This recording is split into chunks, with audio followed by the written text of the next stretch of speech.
Mesdames et messieurs, bonsoir et bienvenue à ce journal.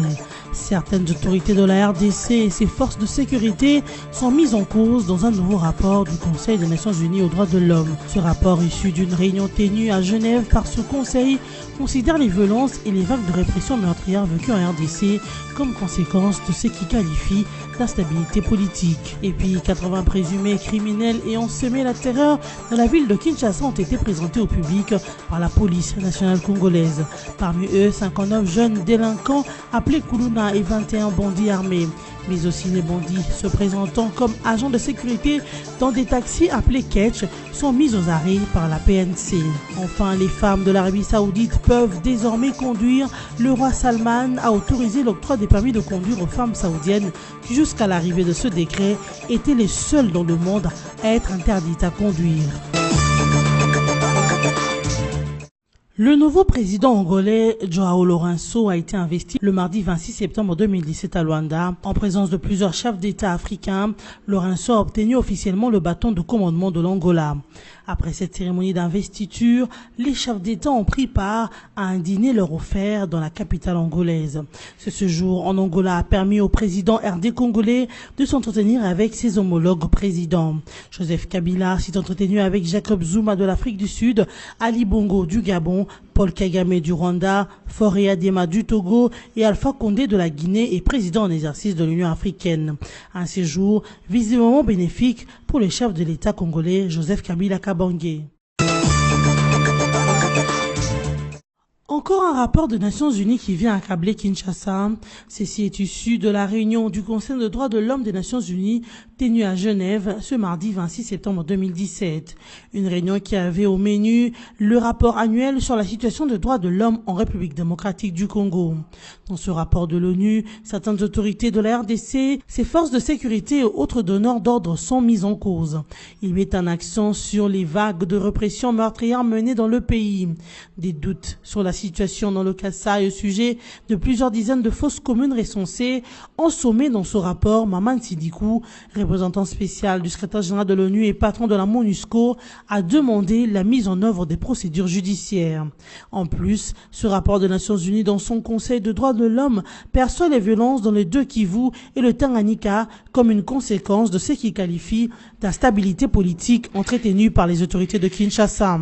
Cependant, certains observateurs se demandent si les différents rapports des Nations Unies sur les droits de l'homme en RDC sont un acharnement sur le pouvoir de Kinshasa, car pense-t-il que la victoire diplomatique du président Joseph Kabila Kabange à New York dérange plus d'un.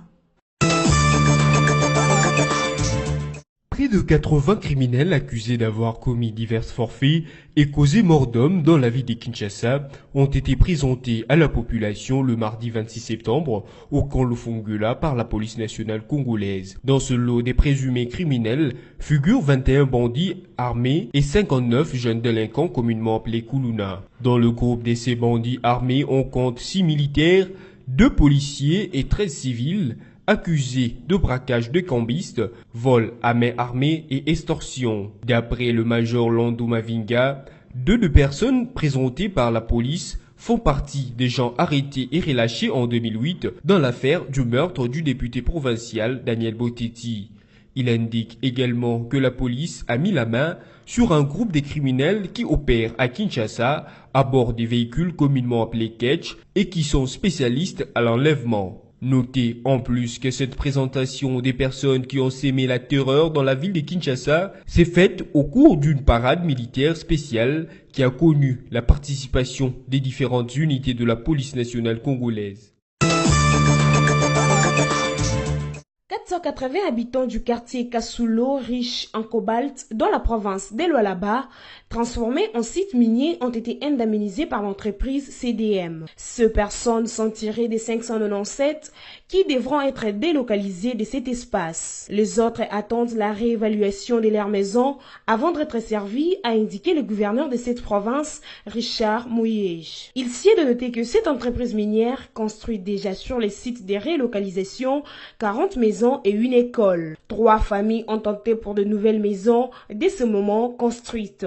Cependant, une centaine d'autres occupants des Kasolo ont contesté la valeur de leur maison telle que déclarée par la commission d'indemnisation. Par ailleurs, l'entreprise minière CDM qui a acquis cet espace des Kasolo devra en effet procéder d'abord à la découverte de leur acquisition. Chaque 27 septembre, l'on célèbre la Journée mondiale du tourisme.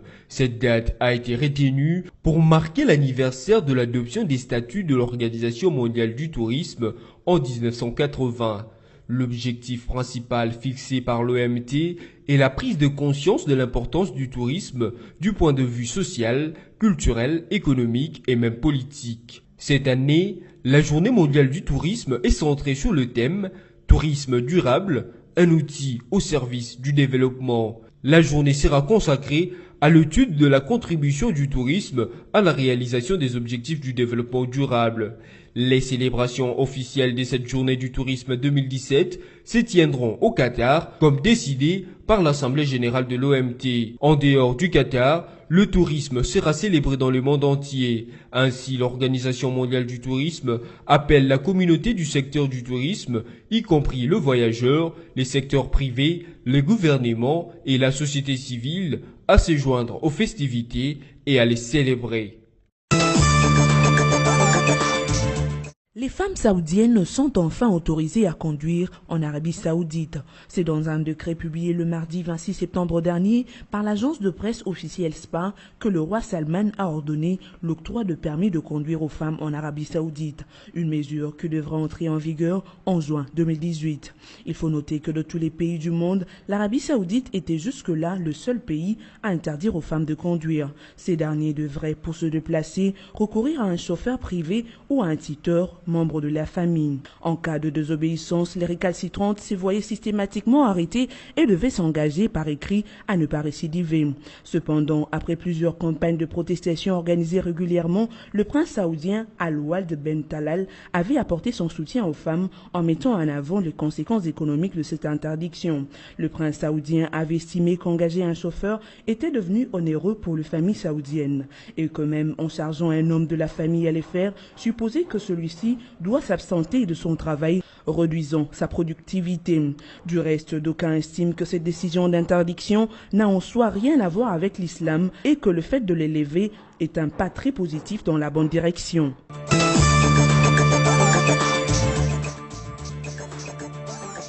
L'essentiel du journal de ce soir, certaines autorités de la RDC et ses forces de sécurité sont mises en cause dans un nouveau rapport du Conseil des Nations Unies aux droits de l'homme. Ce rapport issu d'une réunion tenue à Genève par ce conseil considère les violences et les vagues de répression meurtrières vécues en RDC comme conséquence de ce qui qualifie d'instabilité politique. Et puis 80 présumés criminels ayant semé la terreur dans la ville de Kinshasa ont été présentés au public par la police nationale congolaise. Parmi eux, 59 jeunes délinquants appelés Kuluna et 21 bandits armés, mais aussi les bandits se présentant comme agents de sécurité dans des taxis appelés Ketch sont mis aux arrêts par la PNC. Enfin, les femmes de l'Arabie Saoudite peuvent désormais conduire. Le roi Salman a autorisé l'octroi des permis de conduire aux femmes saoudiennes qui, jusqu'à l'arrivée de ce décret, étaient les seules dans le monde à être interdites à conduire. Ce journal est terminé. Merci et à très bientôt.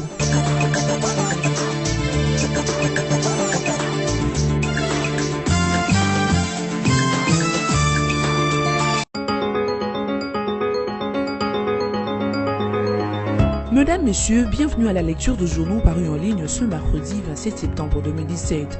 L'inquiétude sur les élections en RDC et la présentation de présumés criminels par la PNC, tels sont l'essentiel des sujets sélectionnés et résumés pour vous ce soir. Élections, le gouvernement rassure, le RASOP menace, titre au Forum des As en ouverture de cette revue de presse. Le projet de loi électorale au centre du Conseil de ministres de ce mercredi. Par ailleurs, le patron de la territoriale rassure la centrale électorale sur la sécurisation de l'enrôlement dans les Kasaï. Emmanuel Chadari a fait part au numéro 2 de la centrale électorale des dispositions prises par le gouvernement de la République sur la sécurisation de ce processus. Norbert Bassengezi a profité de l'occasion pour exprimer les inquiétudes de la CENI en rapport avec la loi électorale. Interpellé, le VPM Ramazani a rassuré son interlocuteur, soulignant que le gouvernement est très avancé dans les traitements de textes importants pour la CENI. Le projet de loi sera au centre du prochain Conseil de ministres avant son envoi au Parlement pour examen et adoption à Martelly-Chadari. Pendant ce temps, renchérit le quotidien en ligne sur le front des élections, on assiste à un duel à distance entre le pouvoir et le Rassemblement de l'Imité.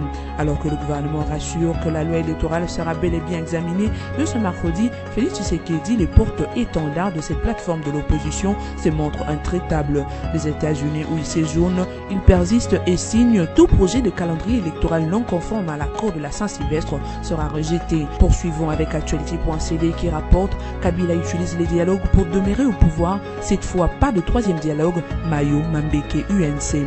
Le député national Jean Baudouin Mayo Mambeke rejette l'idée d'un probable troisième dialogue avec la majorité présidentielle en cas d'échec de la mise en œuvre de l'accord du 31 décembre 2016. Dans une interview accordée ce mardi 26 septembre 2017, actualité.cd, le secrétaire interfédéral de l'Union pour la nation congolaise UNC à Kinshasa accuse les présidents de la République de se servir de divers dialogues pour accomplir son agenda caché, celui de demeurer longtemps au pouvoir. Les deux premiers dialogues nous ont permis de comprendre qu'en face de nous, il y a des personnes qui ne respectent jamais ses engagements. À partir de la sagesse que nous avons tirée de cette expérience-là, nous disons qu'il n'y a pas de troisième dialogue. Nous l'avons dit, pas de troisième dialogue, a rassuré Mayo Mambeke. Déjà, lors d'une conférence de presse au siège du réseau européen pour l'Afrique centrale, ERAC, ce mardi 26 septembre à Bruxelles, la SENCO a également rejeté l'idée d'un éventuel dialogue. La SENCO ne va pas piloter un éventuel troisième dialogue alors que le précédent souffre de sa mise en œuvre, a martelé Marcel Outembi-Tapa, président de la SENCO. Bouclons cette revue de presse avec le site d'information radiocapi.net qui écrit Kinshasa, la police a présenté 80 présumés criminels accusés notamment de mort d'homme. Le commissariat provincial de la police de Kinshasa a présenté mardi 26 septembre au camp Lufungula près de 80 présumés criminels accusés d'avoir commis divers forfaits et causé mort d'homme dans la ville. Parmi eux figurent 20 bandits armés et 59 jeunes délinquants appelés Kuluna. Parmi les bandits armés figurent 6 militaires, 2 policiers et 13 civils. Ils sont accusés de braquage et de cambistes, vol, armée, extorsion. Selon lui, tous ces hommes en uniforme sont de repris de justice. 2 étaient arrêtés en 2008 dans l'affaire du meurtre du député provincial Daniel Bouteti, tandis qu'un autre vient de purger sa peine de 10 ans à la fin du mois de juillet pour viol sur mineur. La deuxième bande, composée également d'un militaire, un civil et d'autres membres en cavale, fait partie de criminels qui opèrent à Kinshasa à bord de voitures communément appelées cage. Ils se sont spécialisés en enlèvement de personnes. Cette revue de presse est terminée. Merci de l'avoir suivi.